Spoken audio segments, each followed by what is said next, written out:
இலக்கணம் பிவைக்கு தான் பார்க்குறோம். இங்கே பாருங்கள், கெட வழிவந்த கேண்மையார் கேண்மை விடா விளையும் உலகு இத்தொடரில் இடம்பெற்ற அளபடை கேட்டிருக்காங்க. ஓகேங்களா, நம்ம அளபடை நான் ட்ரிக்ஸோடவே சொல்லியிருப்பேன். ஈரசை சீர் வந்தால் அது செய்யுளிசை அளபடை, மூவசை சீர் வந்தால் அது இன்னிசை அளபடை.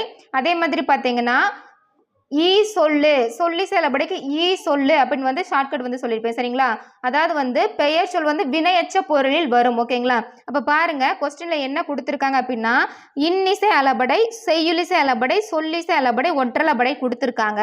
கெடா நீங்கள் படிச்சிருப்பீங்க. வந்தாலே அது செய்யுளிசை அளபடின்னு படிச்சிருப்பீங்க. சரிங்களா, இப்போ இந்த இடத்துல ஓதல் அப்படின்னு கேட்டால் அப்போ வந்திருக்கு, நீங்கள் என்ன போடுவீங்க?